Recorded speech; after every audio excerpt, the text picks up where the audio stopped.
adhere to its own lore, you also made a game that is completely impossible from a scientific perspective. Loyal theorists, it's time we give Scott's latest bag of tricks a little lesson in real-life science. While frontal lobe injuries aren't as uncommon as people think, actually they happen all the time in car accidents, playing football, falling down, etc., having your whole frontal lobe bitten off has a much more profound impact on mental and physical functions. It would come with a whole slew of symptoms from motor skill impairment to nervous system issues, but the side effects we're most concerned with today would all be psychological. Removal of the frontal lobe significantly impacts the victim's ability to process certain types of stimuli, specifically fear stimuli. Let me give you some backstory. In the good old 1940s,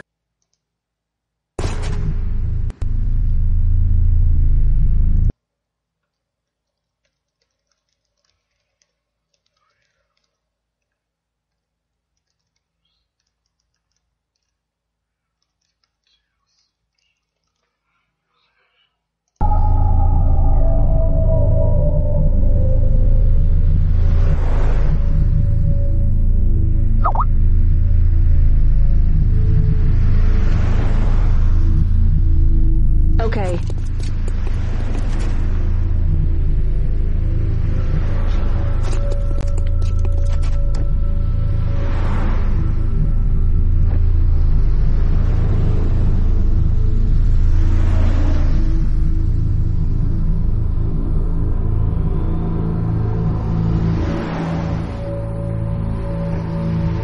I'm on it, Commander.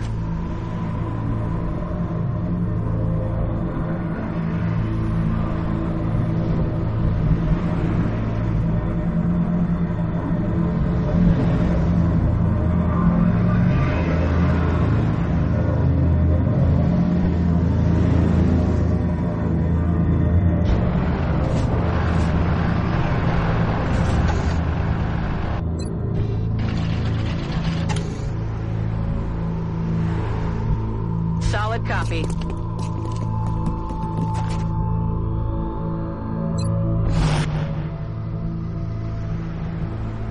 Afirmativo. Copy that, sir.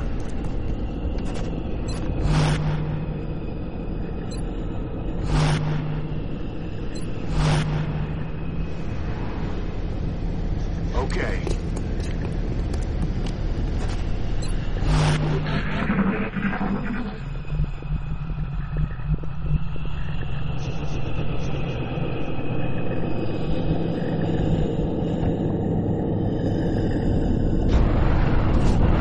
Sensors still indicate life signs in the area, Commander. We have a new objective.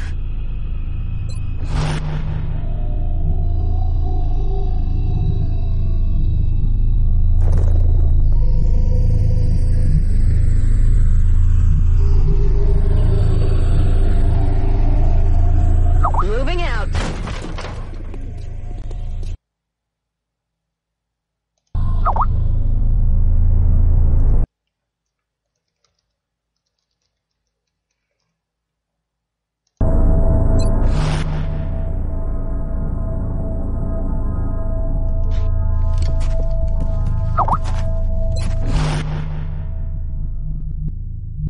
Got it, moving.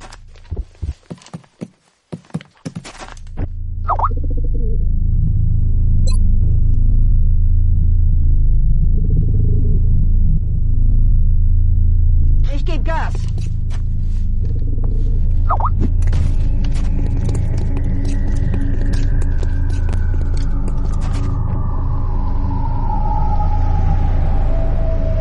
Heading to that location.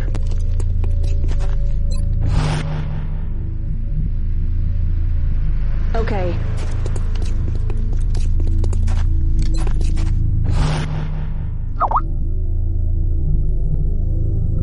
Okay.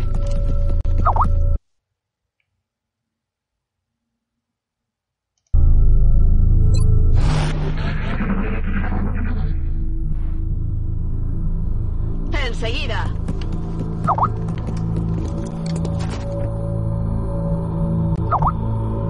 Running.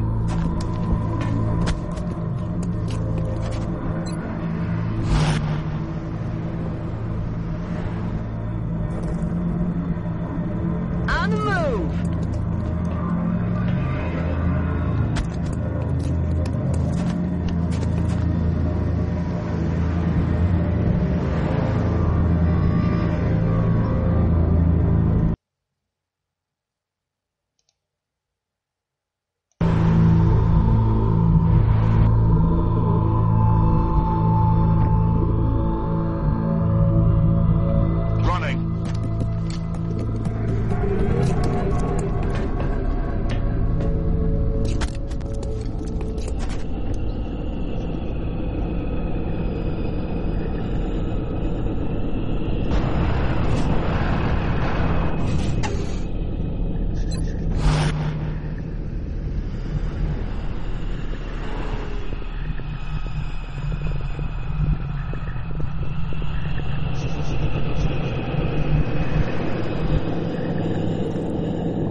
Affirmative. Moving out.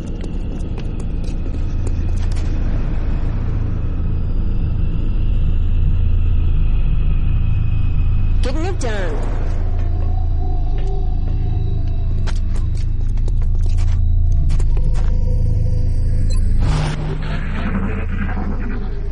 Commander, looks like there's still someone alive over there. If we can bring them in for questioning, maybe we can figure out what happened here.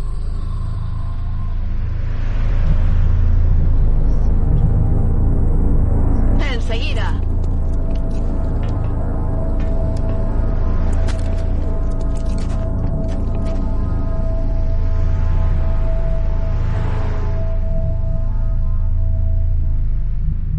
Yes, sir.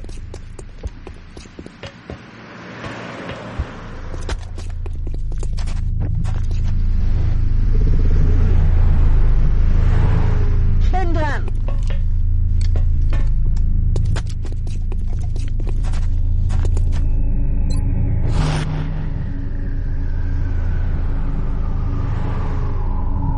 Orders confirmed. On the move.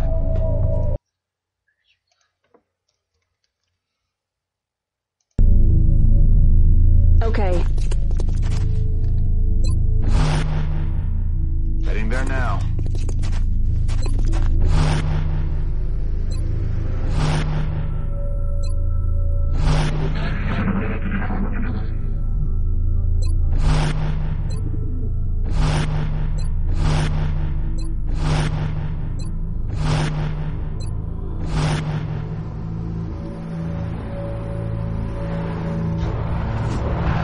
Might as well leave me here.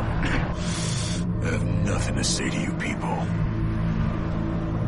It looks like he's the only witness to survive this fight, and for all we know, he was one of the aggressors. We need to bring him in, whether he likes it or not. Objectives updated.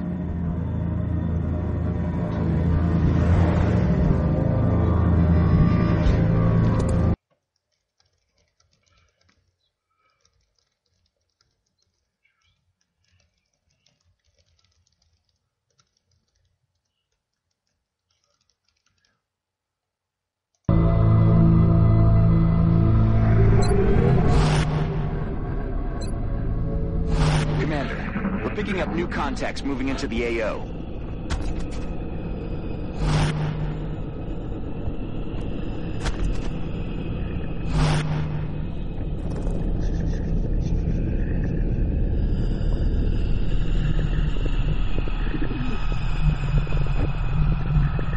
En Bewegung.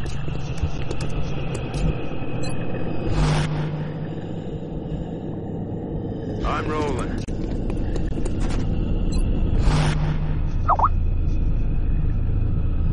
Rolling out.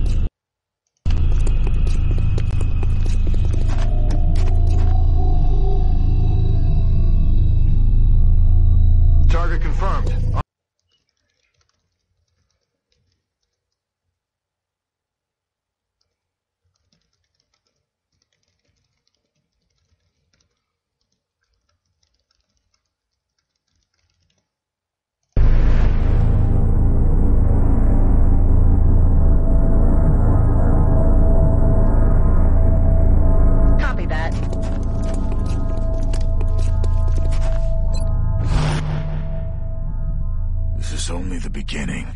It's only a matter of...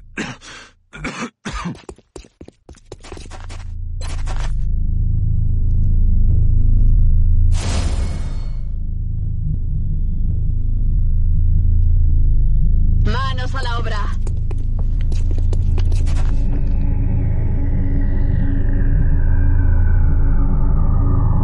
Okay, it's time.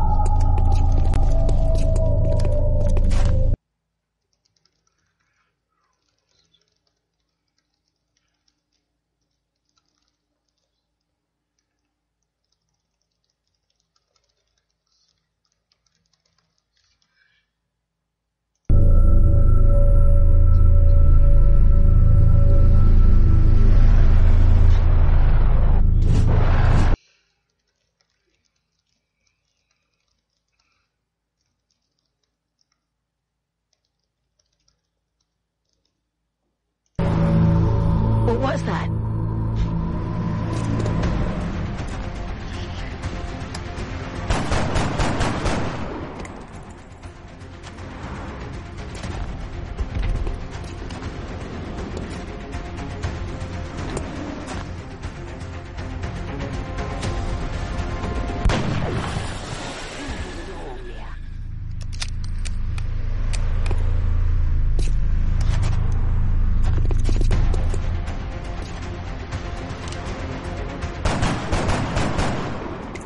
Damn it!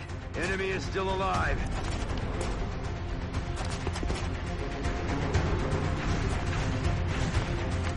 I'm under fire.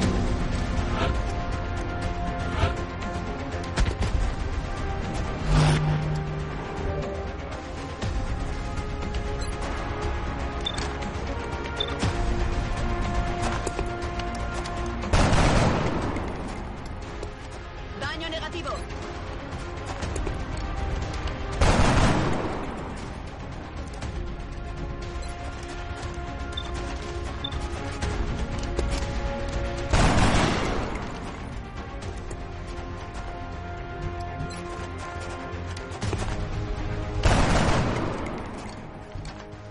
Shot did not connect.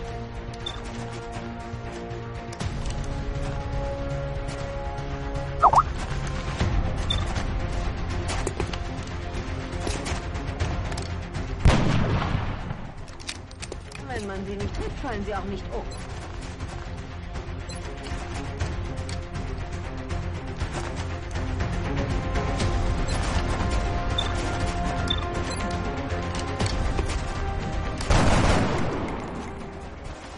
I'll get him next time.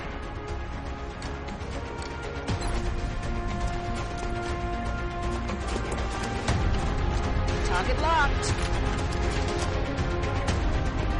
Rocket outside.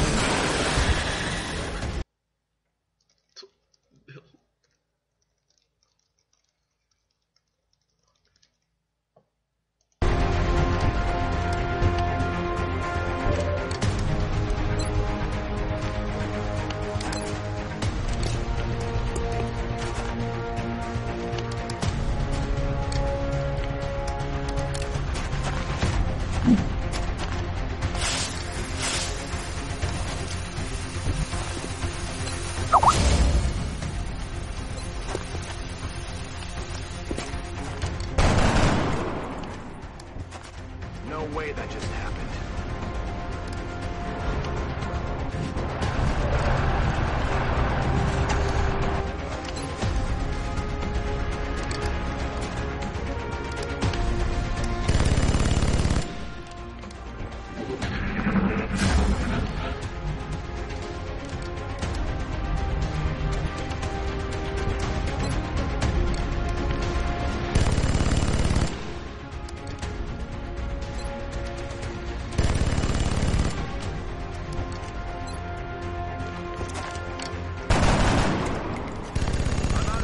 Target's still up.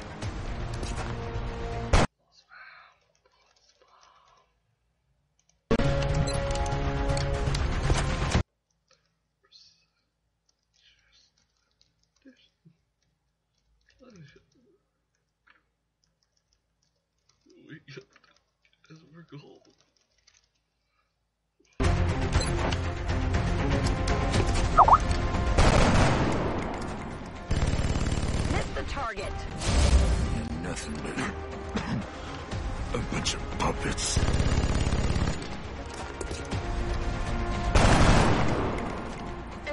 munición. El blanco sigue en pie. Ya podemos seguir. Got no ammo. Basket, missed the target.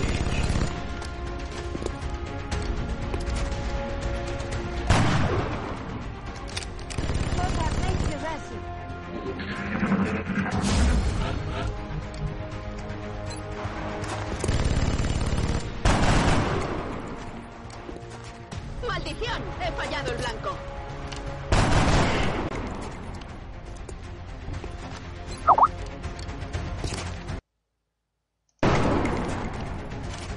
I'm gonna need more practice.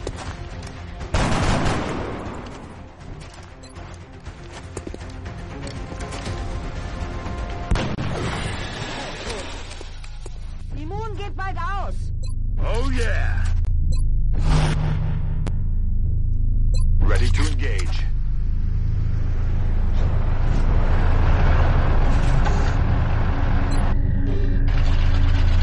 Back in. This is a waste of time. Reloaded. Nachgeladen. Back online.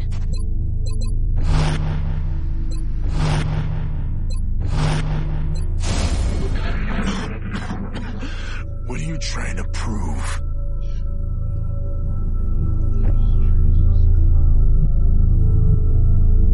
Verstanden, Commander.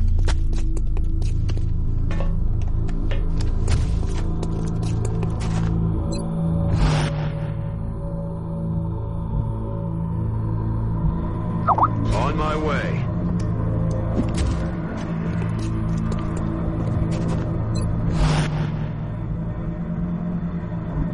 Aye, aye.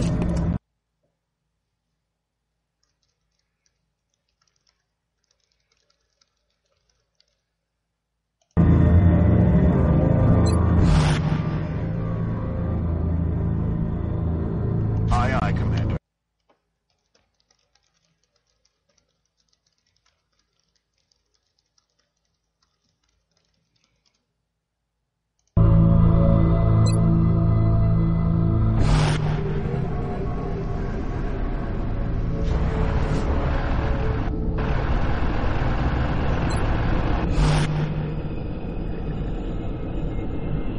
Moving to position.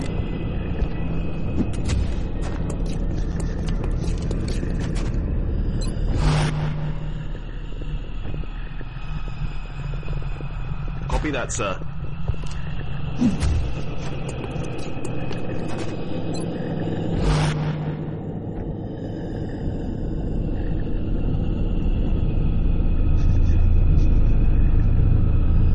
En marcha.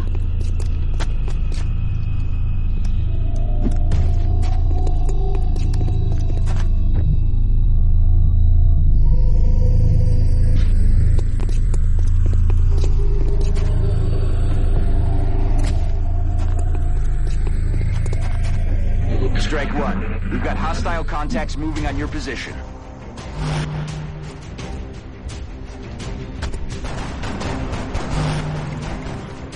That is Target not good. still up. Adjusting sight.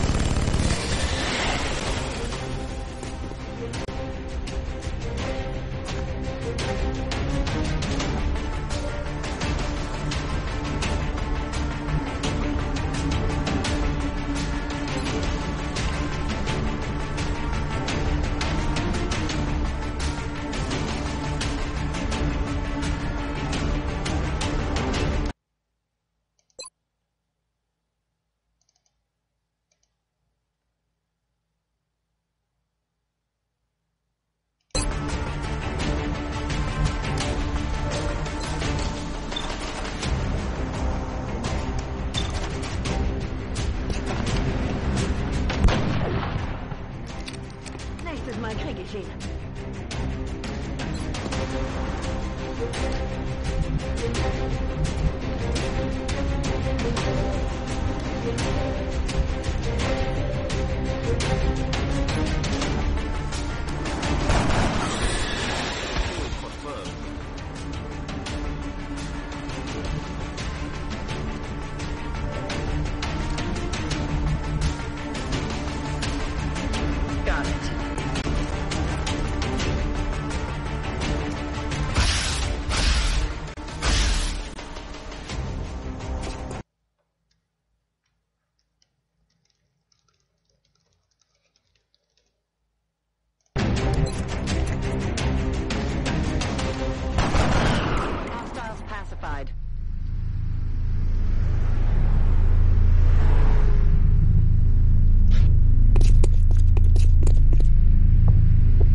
Affirmative.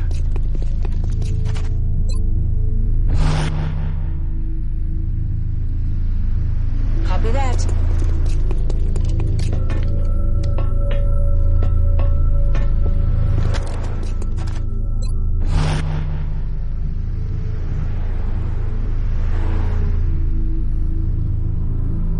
Affirmative.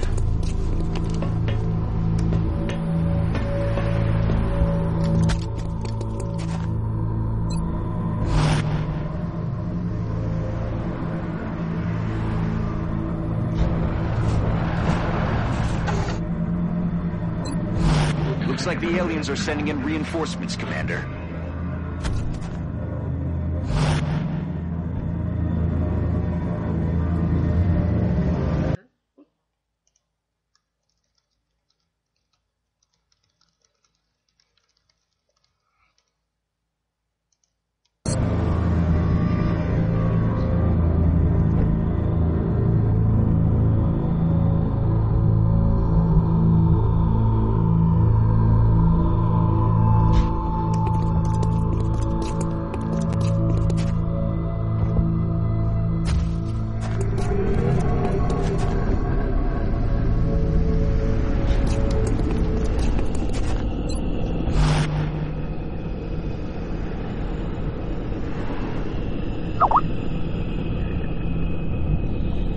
Okay, inside.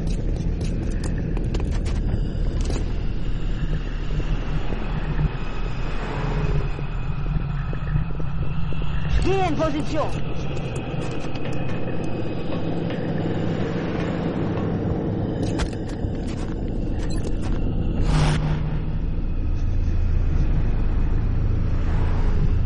Already there.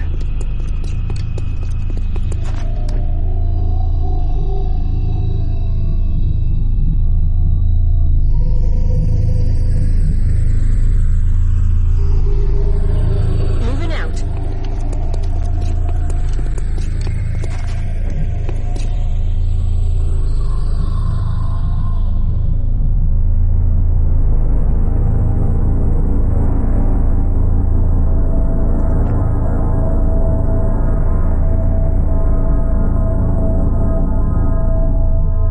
Moving out. Good to go. Heading to that location. Come on, time to cowboy up.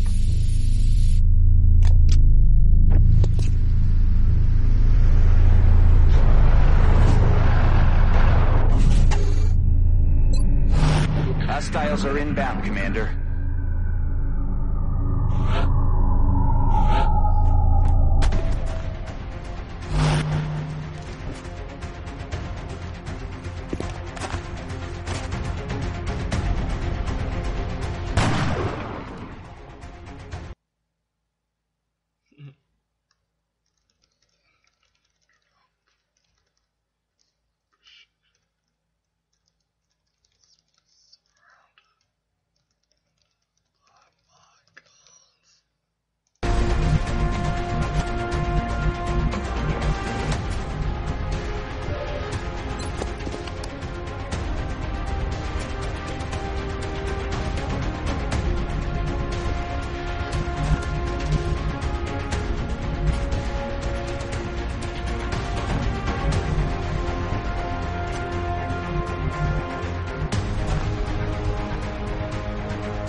Roger, tracking.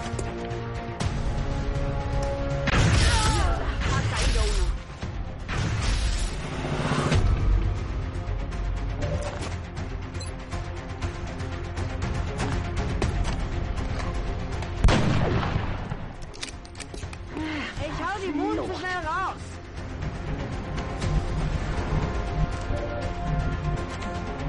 On the move.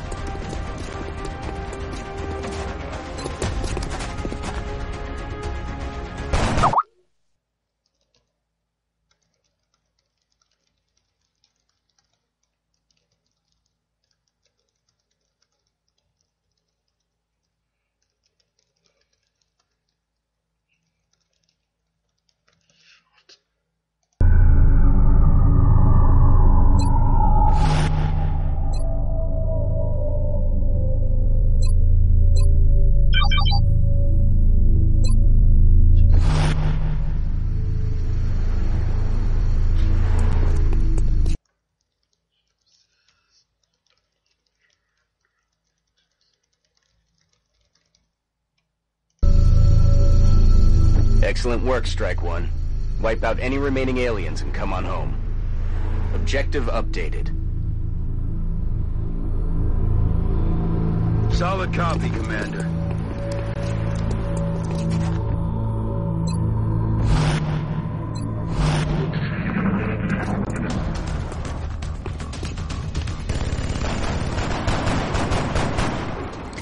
Adjusting aim. I'm all out.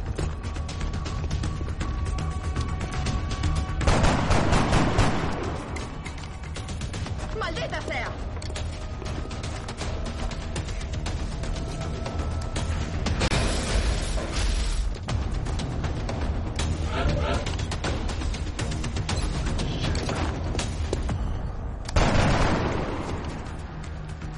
Daño negativo. Estoy sin munición. Excellent work, Commander. Our friend here might be uncooperative at the moment, but I have a feeling a talk with Dr. Valen will change his tune.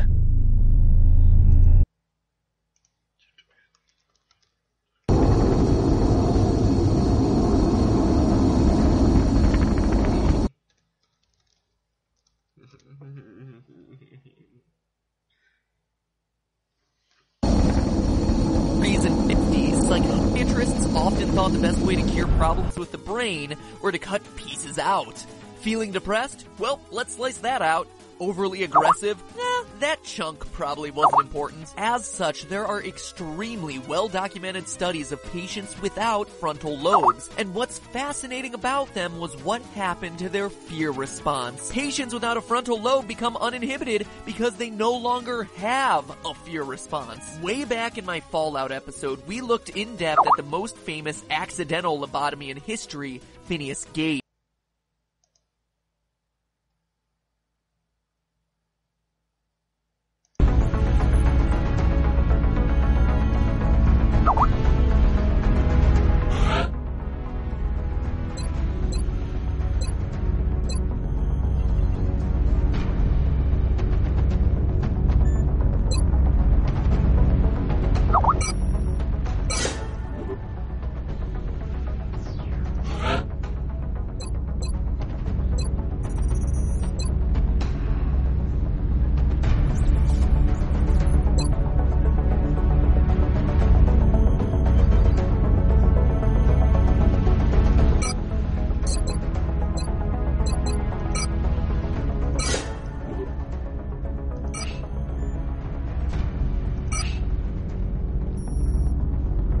Remember, we will be watching.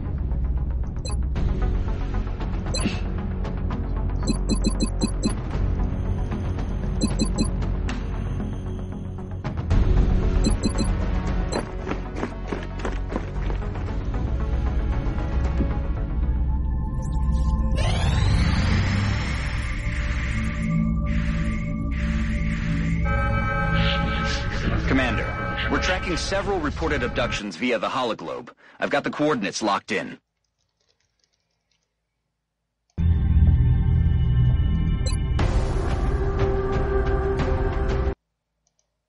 Who literally had an iron rod shot straight through his head, completely destroying his left frontal lobe. One of the most striking differences between pre-Pol Phineas and post-Pol Phineas was his sense of inhibition. And by that I mean post-Pol Phineas had none. He had no sense of caution, no sense of fear or self-consciousness. He was described to be impulsive to the point of being rude and vulgar in public. No fear, no anxiety, no social pressure anywhere. Going back to the game, one of the things Scott does a great job of throughout the FNAF franchise is putting you in the eyes of Mike or Jeremy or whoever. We feel invested in our protagonist because we are that character. But in this case, that's scientifically impossible, specifically because of the bite of 87. If the main character of this game truly is Little Timmy Lost a Lobe, he wouldn't wander around a house clicking a flashlight on and off. Why would he? He doesn't care, because tragically, he no longer longer has the capacity to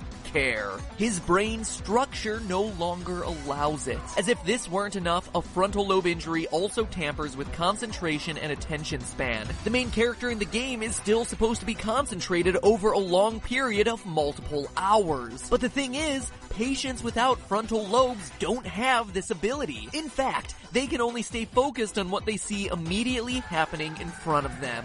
A child missing a frontal lobe who repeatedly turned a flashlight on and off in a hallway without seeing anything would lose interest. They wouldn't have the mental wiring necessary to concentrate on self-preservation.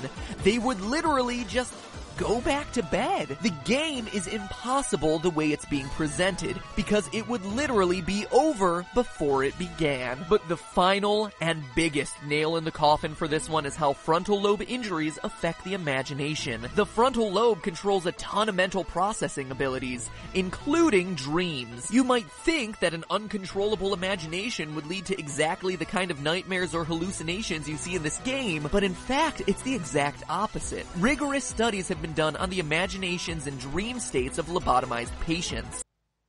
While patients without a frontal lobe can have dreams, one thing they can't have is nightmares. Patients missing a frontal lobe carry their lack of fear and inhibition straight into their dreams. And why not? It makes sense. If the mind isn't registering fear consciously, there's no reason to process it subconsciously in a dream. Studies show that lobotomized patients can dream about idyllic scenarios, money, fame, praise, but they can't dream about the monsters under the bed. Or in this case, the Foxy in the closet, making the nightmare state of FNAF 4 impossible for the victim of the bite of 87. In fact, going back to the dark days of psychiatry, some patients who experienced the kind of recurring nightmare we see in FNAF 4 actually had their frontal lobes intentionally removed to stop these dreams from happening. One famous case describes a patient who was experiencing a recurring dream of being chased by ferocious animals. After the patient received the lobotomy in 1953, yes, he still had the dream, but would instead describe it as being a nice dream with some nice animals. His visions in the dream were no longer threatening. The animals were happy, he was happy, and he was no longer able to perceive any of the fear he once had prior to the surgery. So scientifically speaking, there is no single way the main character of FNAF 4 can be the bite of 87 victim like Scott seems to have indicated. Sure, the game could be about another kid, I guess, but that would be lame. No, this game is meant to be about the victim of the bite of 87. The poor kid who wasn't just attacked at the restaurant, but continues to be tortured through nightmarish visions, dreams, coma-induced hallucinations, whatever. I have zero doubt that that's what Scott intended. But the fact of the matter is, he just didn't do enough homework. A kid with those sorts of injuries wouldn't care about those things in the first place. He would have no fear, and there would be no animatronics, real or imaginary, that would be able to keep him up at night. Biologically speaking, nothing he would be experiencing would be any scarier than the fan. The fan. Sorry, Scott. Better luck in the movie. But hey, that's just a theory. A game theory. Thanks for watching. So that's the science of FNAF 4, but I'm working on picking apart the lore now. It'll take a few weeks, so make sure you subscribe to get notified of when that comes out. And to help you wait, click here to check out my all-new theory on how the characters in Dragon Ball Z pull off their famous Kamehameha waves. The science behind it all is actually incredibly cool. I mean, who hasn't wanted the ability to shoot energy beams out of their hands?